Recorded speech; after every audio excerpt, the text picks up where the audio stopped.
I am Dr. Karthika from Department of Biomedical Engineering, SNS College of Technology, Coimbatore.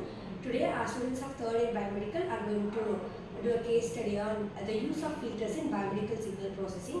Normally, in signal processing, we prefer digital filters for desired frequency response for physiological signals. And here, we use the technique sampling to convert our analog signal into discrete values, and with the help of quantization, we can convert those discrete points into digital values. Normally, this digital filters use the technique FIR and IIR to give output like feature extraction, data smoothing, and noise removal techniques. Shall we start the case study? Yes, ma'am. Start. So, while talking about the use of filters in biomedical signal processing, so the filters are very essential because in medical fields we record signals like EEG, ECG, and EMG. So these signals have some noises. So these are filtered by the filters. And without filtering, it is very difficult for the doctors and researchers to interpret the physiological informations. And we have notch filters and high pass filters and low pass filters too. As you can see, there are 4 types of filters based on frequency response. They are low pass, high pass filter, band pass filter, and notch filters.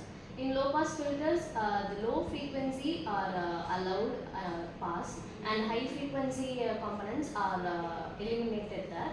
Like for example, eliminating muscle artifacts in ECG. For high pass filters, it's quite the opposite of low pass filter. It allows high frequency and eliminates low frequency.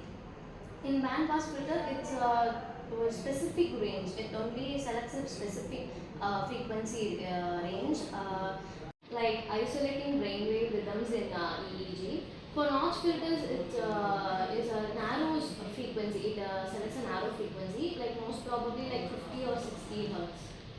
Now, what about FIR and IIR filters in digital filter design? As you can see, for FIR filters, it's finite impulse response. It only depends on a limited number of past inputs only. Stable and they preserve the waveform shape. For infinite impulse response, that is IIR filters, they depend both past inputs and past outputs.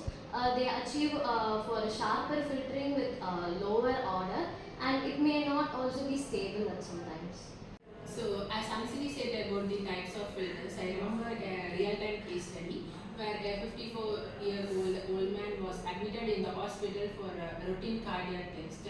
So, they recorded the ECG. It had some power line drips and the baseline drips. So, they used the notch filters, 50 Hz notch filters in IIR filters to remove the baseline drift and the power line interpretation. In FIR filters, they used low pass filters and high pass filters to remove the noise so that the cardiologist can see the PQRS wave properly without the unwanted noises. So hopping on to the advantages of filters, the main advantage of filters in biomedical signal processing is that they are very significant. They play a significant role in BSP. Firstly, it is used to remove noise.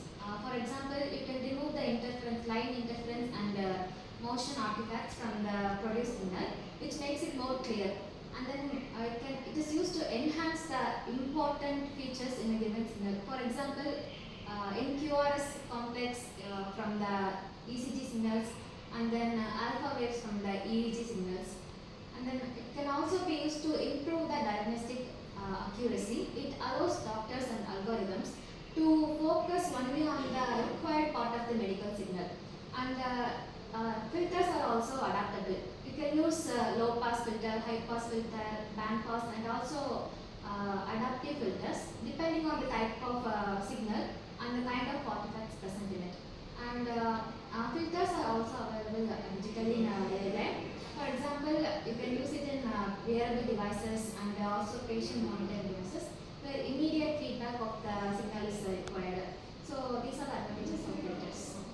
I think we should also focus on the disadvantages of biomedical signal processing. Filters can cause signal distortion.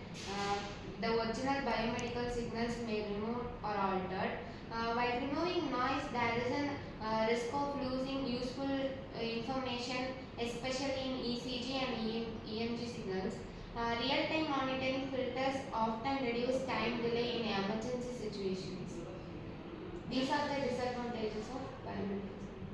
What are the applications of filters in signal processing? Can see the applications of filters in biomedical signal processing. Firstly, we can see in ECG signals where noise removal and feature the extraction to detect the arrhythmias. And EEG, it helps to identify the brain rhythms for epilepsy diagnose and sleep studies. In EMG, it uses to separate the muscle activity signals from the body signals, and medical imaging signals are used to enhance for improved clarity and accurate diagnosis. I think we will get a clear understanding about the use of filters in signal processing. The filters are so important in biosignal processing, so it has so many applications. Let's see the applications. In ECG, it uses to remove the noise and feature extract to detect the arrhythmias. In EEG, it helps to identify the brain rhythms for epilepsy diagnosis and sleep studies. In EMG, it uses to separate the muscle activities, signals from background noises. In medical imaging, signals enhancement for improved clarity and accurate diagnosis. Let me conclude with this one point, which is the filters act as a backbone of the signal processing. I think we will get a clear understanding about the use of filters in biomedical signal processing. Normally, we prefer digital filters, either FIR or IIR, based on our application.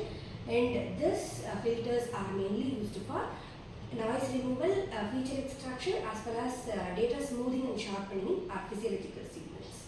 Thank you. Thank you.